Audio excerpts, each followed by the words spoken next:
Brought to you by the Every Dollar app. Start budgeting for free today. Steve says, last year, my wife and I bought a home from a family member and have been living in it ever since. However, we didn't transfer the deed or title, refinance, or switch the mortgage to our names.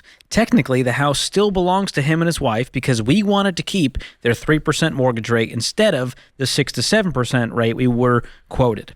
We paid $150,000 up front when we made the deal, and we've been making the monthly mortgage payments since last year. Recently, we've reconsidered the deal and want to legally transfer the house to our names. The bank says they can't consider the $150K as a down payment because there's no contract. They suggested changing the sale price to $150K instead. Is this a bad idea for us? If we sell in the future, will potential buyers be confused about the low purchase price compared to the house's value? There's a lot going on here. Yeah. A lot of mistakes have been made already. Yeah. Steve, what you did was unbelievably stupid. This is dangerous. Really dumb and dangerous. Okay? Let's just pretend. Let's pretend the couple you're buying this from had a car wreck. And it was an accident. But they get sued for $500,000 or $500,000. And they lose the lawsuit. There's now a lien on the house that they own for $500,000. You just lost your $150K in that scenario.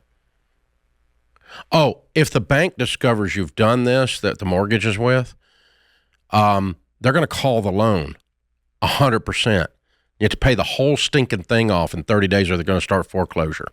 There's a due on sale clause in paragraph 17 in the deed of trust that your relative signed, and he sold the house without the bank's knowledge under the table.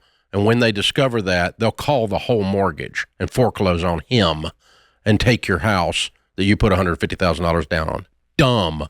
Oh, if the house burns, you got no insurance, doofus, because you don't own the house.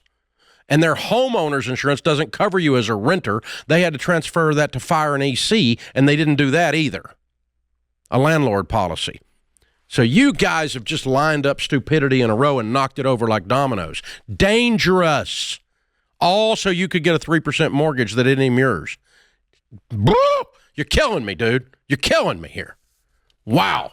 You just rented very expensively. Yeah. And you gave the landlord $150,000. What you can do is write up a contract that says I'm going to put down $150,000 and put down $150,000 and go to the closing table and get a mortgage and do a normal house transaction where you now own the house and you now have a 6% mortgage, which is what you should have done from the very first moment.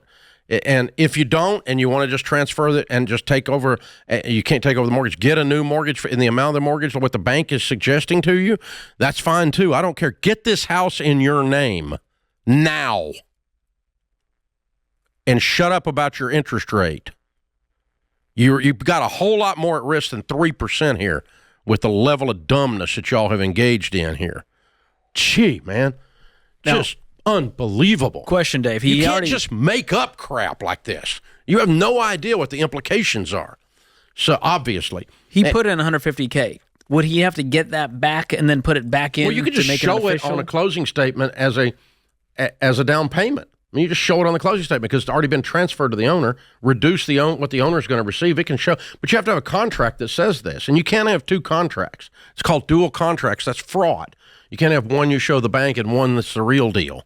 You just show them what you're doing. We put down $150. The money's already been transferred to them, like it was a earnest money deposit. Okay, and you can do this properly and above board, or you can just not show it.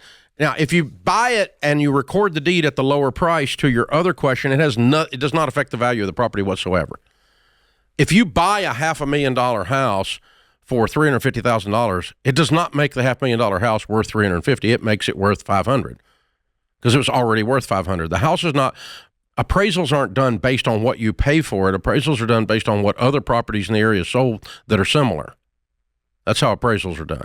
Unless everyone in the neighborhood sold for $150,000 less. Exactly. It's not going to affect. Exactly. And so, no, I mean, let's say you bought the house at a foreclosure or something at a bargain. Does that make it worth less? No.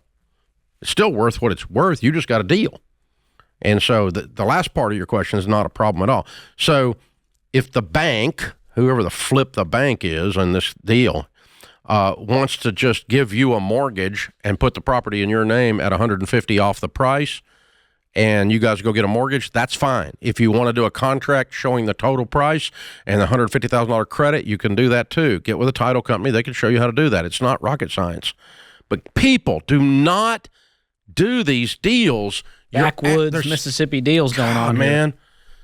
It works like this is a land contract or a contract for deed. People do those as well. It's the same mess, same exact mess. And when you've got increasing interest rates, or when people try to do this because they think they're taking advantage somehow of that, but the risk that you're taking is unbelievable here. Unbelievable. The juice ain't worth the squeeze. That's what they say. Yeah. And, oh, by the way, if you do change the insurance into your name, as if you're an owner, you have to notify the mortgage company because they want proof of insurance. And when you notify them that happened, that's going to indicate that there's been a transfer and the due on sale clause is going to be activated, and they're going to call the mortgage. So that's how I know you didn't do the insurance, because they would have already started a foreclosure on your butt. So I know you don't have insurance. You're screwed, man. Go get this fixed this week as fast as you can before this thing goes sideways on you. This is a disaster. They said last year they did this deal. And so this has been a long time, a lot of risk you've been sitting on. Let's drive the car out on the thin ice and hope it doesn't fall into the pond. It's going to thaw, people. It's going to thaw. You're going in. You're going to get wet. It just gives me a headache. You push Dave's buttons. Scary. So scary. Well, I've watched people do, and, the problem is these dumb butt TikTok real estate scam artists, people, how to go buy a house, and really you don't have to take title to it. That's just stupid butt stuff, man, because you don't have control of the asset. And the other party goes and gets an IRS lien, boom, the title's clouded, you're screwed. The other party gets sued, a $500,000 lien because of a car wreck. But can you tell this has happened to people I know? And I've worked in these situations trying to clean up these messes after they've happened. Ugh. So, get this thing fixed. And, guys, you can't just make up real estate law while you and your buddy are drinking beer. That's not how this works. You don't get to change the way things go down, man. I got a deal. Let's just transfer. Yeah, we'll just act like you're killing me here. Come on, man. Wow. That does sound like how that deal came about. I guarantee you. Man, I'll just title it. I'll forget the title. Just give me some money and we'll make it yours. I'm telling you, is it happy hour or over a serious bag of pot? One of the two. Something was going down here. It's just, this is not wise. This is the Ramsey Show. Wow. Oh. So what is the right way to do this? Let's go back in time. The right way to do it is to contract to buy the house, keep your $150 in your pocket, and go get you a 6% mortgage. And is this something you'd bring in an agent? If you don't have to have an agent. You just got to have a contract, and you got to go get a mortgage company to get a mortgage. Qualify and you got to get a title company to close the deal, right? And so title company can close the real estate, and you get title insurance, and then you can get proper homeowners insurance, and the things you need to do when you buy a house, and this was all for the 3% spread that they made. 100%. And the guy selling it is just he thinks he did him a favor. And he set his relative or his friend up for a complete fall. And there's risk on that guy's part too. He's got, I guess, this rental situation. The biggest risk is he could get foreclosed on if he can't come. Let's say the mortgage is $300,000, and he doesn't have the money. And they call the loan, and he can't get the house sold before to somebody really sold. To pay out, because he got to pay out $300,000. Oh, if they call that loan, if they activate that due on sale clause, and they will. This is 360 degrees of stupid. Completely watched them do it. Create your free every dollar budget today. The simplest way to budget for your life.